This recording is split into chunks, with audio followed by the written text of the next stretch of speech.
Gold, trusted gold buyers. మీరు తాకట్టు పెట్టిన బంగారాన్ని విడిపించి ఈ రోజు ఉన్న మార్కెట్ ధరకు కొనబడను. అయితే సినిమా రిలీజ్ అయ్యి అసలు వరల్డ్ రికార్డ్ రేంజ్లో రికార్డులన్నీ బదులు కొట్టేసి అసలు ఇండస్ట్రీ చరిత్రని మళ్ళీ తిరగరాసి మెగా స్టామినా అంటే అయితే చిరంజీవి గారిలోని గొప్పతనం మళ్ళీ ఆ రోజు సక్సెస్ మీట్లో చెప్పారు కదా, ఎఫ్ఎన్సిసిలో జరిగిన దాంట్లో నా తమ్ముడు రవితేజ కనుక లేకపోతే సినిమాలో అసలు ఇంత సక్సెస్ ఉండదని. చాలా గ్రేట్ ఆ విషయం కదా. ఎప్పుడు కూడా మీడియా పరంగా కాదు, లేకపోతే పబ్లిక్ పరంగా కాదు, పర్సనల్గా లేకపోయినా పర్సనల్గా కూడా రవిని మళ్ళీ న్యాయం చేశాడు బాబీ. రవి గడే కరెక్ట్ అడు చంపేశాడమ్మా, కన్నీళ్ళు తెప్పించేసాడమ్మా అంటుంటాడు. ముందు అన్నది కూడా ఆయనే కదా, ఆయనే నువ్వు క్యారెక్టర్ చెప్పగానే మీరు రవి కదా అని ఎంత అసలు ఎంత సిక్స్ సెన్స్ ఉండాలి, ఎంత అండర్స్టాండింగ్ ఉండాలి దాని మీద. ఎందుకు పర్టికులర్గా నాకు వాల్తేరి వేరే అన్న తర్వాత నాకు ఇంట్రడక్షన్, ఇంటర్వల్ ఫైట్ ఇవన్నీ క్లాప్ మూమెంట్స్ అయినా డైరెక్టర్గా నేను ప్రౌడ్గా ఫీల్ అయ్యేది కొన్ని సీన్స్ ఉంటాయి. అవును, నాకు పర్సనల్గా దాంట్లో పోస్టర్ మీద బురద పడితే లుంగితో చిరంజీవి గారు తుడిసే సీన్ ఉంటుంది. అవును అవును, అది ఒక మ్యాజికల్ మూమెంట్. అది రవితేజ గారి డెత్ సీను. ఆ సీన్ నిజంగా కూడా అంత నమ్మి చేయక్కర్లా చిరంజీవి గారు, ఊరికే ఒకసారి తుడిస్తే సరిపోద్ది. బట్ ఆయనే 2-3 సార్లు తుడిసేసి బురద ఆయనే కొంచెం వేసేసి అంటే పైగా మీకు ఆ సీన్ గురించి చెప్పాలి. ఇది కూడా ఎక్కడ చెప్పాలా. ఫస్ట్ ఆ సీన్ మేము ఎక్కడో ఒక లైవ్ లొకేషన్లో అనుకున్నాం, నాట్ రామోజీ ఫిల్మ్ సిటీ, ఒక కాలనీ ఏదో అనుకున్నాం. ఎక్కడంటారు అది, మన రామోజీ యూనివర్సిటీ వెళ్తున్నప్పుడు దిల్సుఖ్ నగర్ తర్వాత ఏదో వస్తుంది. అవును, వనస్థలిపురం, అక్కడెక్కడో ఒక రియల్ కాలనీలో ప్లాన్ చేసాం. మీకు చెప్పాను కదా, నాకు రెక్కీకి వెళ్ళే టైం కూడా లేదు. ఆ ప్రతిరోజు షూటే, exactly 91 days non stop shoot. 91 days. Maybe నాకు తెలిసి మ్యాసివ్ పొరపాటున ఏదన్నా ఒక హాఫ్ డేనో సండేనో లేకపోతే ఆ రోజు పెను తుఫాన్ వచ్చో ఏదన్నా వచ్చి ఆగటం తప్ప 91 days non stop shoot Waltair వేరే. పొద్దున్నే బండి ఎక్కటం, సినిమా షూటింగ్కి వెళ్ళటం, షూట్ చేయటం, ఆఫీస్కి రావటం, నేను వచ్చేసి నా రైటర్స్ అంతా ఉంటాం, రేపటి సీన్ రాసుకోవటం, ఓకే అయిన తర్వాత పైకి వెళ్ళటం, పైన సెకండ్ హాఫ్ హ్యాబిట్, ఫస్ట్ ఫ్లోర్లో ఫస్ట్ హాఫ్ హ్యాబిట్, రెండు చూసుకోవటం, ఇంటికి వెళ్ళి పడుకోవటం, మళ్ళీ 5ంటికి లేకటం, మళ్ళీ 6ంటికి సెట్కి వెళ్ళటం. ఇదే 91 days నాకు కాన్ఫిడెంట్ ఉండేవాడిని. 3 months massive course.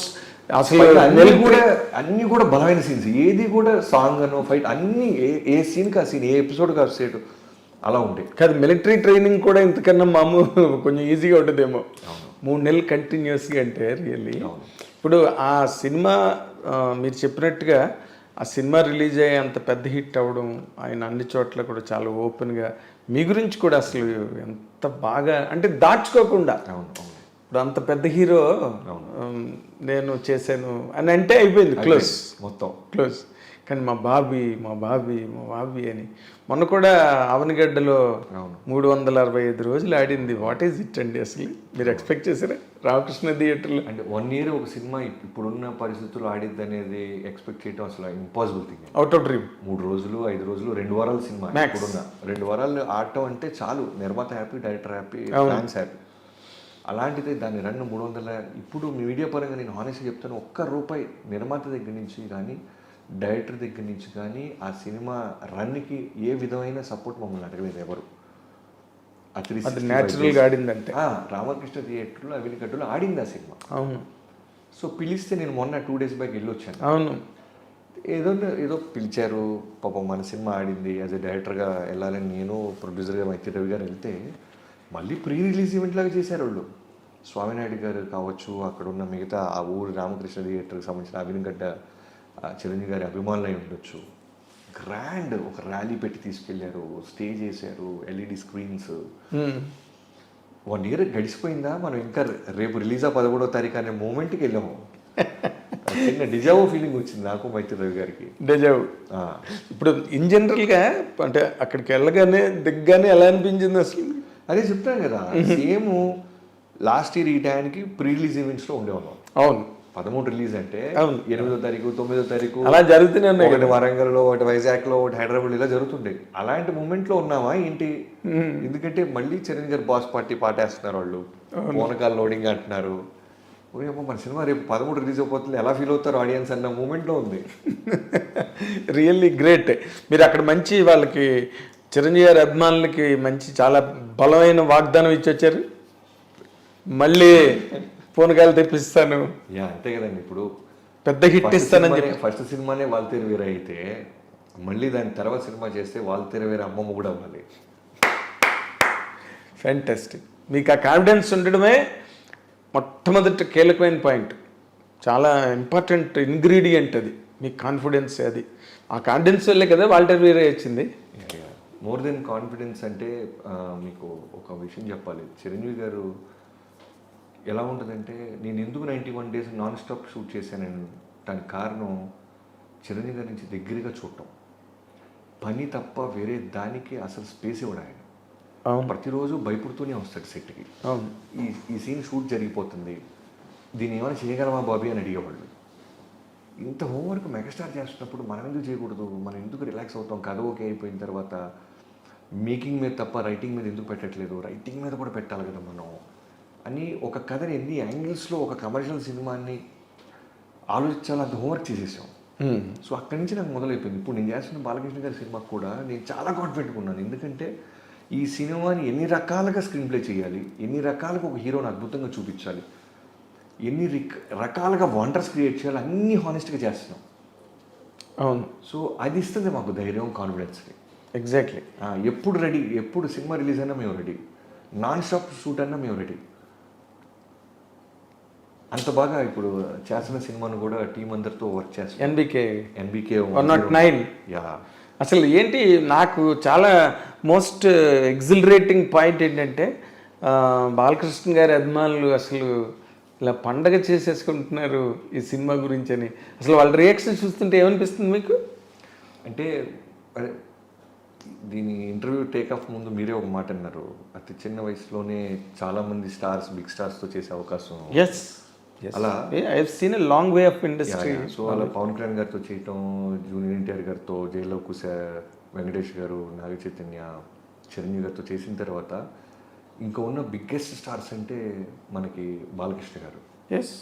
So first నుంచి ఆయన సినిమాలు ఒక నరసింహనాయుడు, సమరసింహారెడ్డి, సింహ, అఖండ ఇలాంటి మ్యాచ్.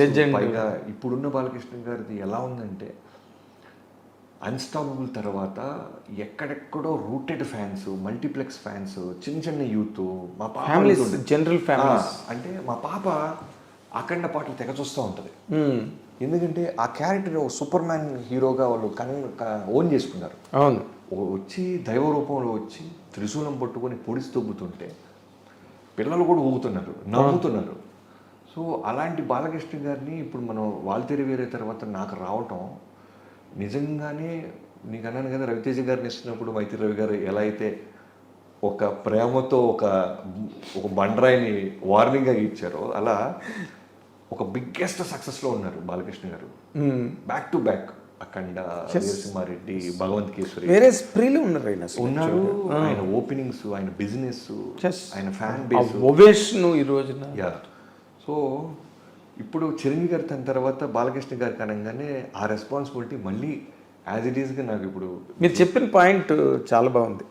ఎందుకంటే బాలకృష్ణ గారికి ఉండే బీసీ అభిమానులు, బీసీ సెంటర్స్, మామూలు మాస్ థియేటర్స్ ఇవన్నీ ఉండగా ఈ అన్స్టాపబుల్ వచ్చిన తర్వాత ఈ బికేమే.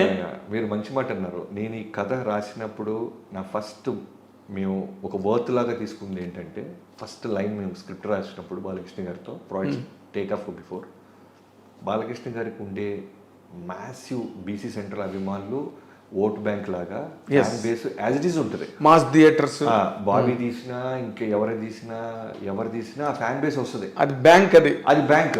మనం ప్రత్యేకంగా, సో నేను యాజ్ ఎ డైరెక్టర్గా బాబీ అనేవాడు ఒక ఎక్స్మార్క్ క్రియేట్ చేయాలంటే అన్స్టాపబుల్ ఫ్యాన్ బేస్ని కూడా నేను తీసుకురావాలి, మల్టీప్లెక్స్ ఫ్యాన్ బేస్ని నేను తీసుకురాగలిగితే ఆయన ప్రీవియస్ సినిమాల కన్నా మన సినిమా గొప్పగా కనబడుతుంది, ఎక్కువ స్కోర్ చేస్తాను. అంటే రికార్డ్స్ అని నేను మాట్లాడను, ఎక్కువ థియేటర్ రిలీజ్ అని నేను మాట్లాడను. బట్ ముందు సినిమా కన్నా మన సినిమా ఏం చేసాం, మనం ఏం పీకామని మాట్లాడుకుంటే మల్టీప్లెక్స్ యూత్ని, యంగ్స్టర్స్ని విజిలేపించాలి.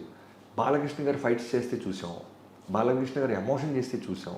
ఎందుకంటే 100 సినిమాలు పై చేసేసాడు ఆయన కూడా. అవును. సో కత్తి మీద సాము చిరంజీవి గారితో బాలకృష్ణ గారితో చేయటం అనేది కత్తి మీద సాము. ఎందుకంటే అన్ని అవతారాలు చూసేశారు ఫ్యాన్స్. అవును. కొత్తగా నేను కథ చెప్పలేను. అవును. ఓన్లీ థింగ్ ఏంటంటే వాళ్ళకున్న క్వాలిటీస్ అన్నీ ఉంచుతూ బాబీ అనేవాడు ఇది కూడా చూపించాడు అనేది నేను ఏం చేయగలను అనేది హోంవర్క్ ఎక్కువ చేశాం. And for more videos, Please subscribe to iDream. Please subscribe to iDream. Please subscribe iDream. And please subscribe to iDream. For more videos, subscribe to iDream. please like, share and subscribe to the channel. Congratulations, iDream. Subscribe to iDream. Subscribe to iDream. So subscribe to iDream Media. iDream ki iDream team andarki huge congratulations. Please subscribe iDream Media. Please subscribe to iDream. Subscribe iDream. Please subscribe to iDream. iDream అంటే నా కళల ఛానల్ను subscribe చేసుకున్న నోరు తిరుగుతలేదు, మీరైతే గంట గుర్తు కొట్టండి. For more such videos, please subscribe to iDream. Subscribe to iDream. Please subscribe to iDream. Please subscribe iDream Media. Please do subscribe to iDream. Please subscribe to iDream Media. For best entertainment and information, please subscribe iDream. And don't forget to subscribe to iDream.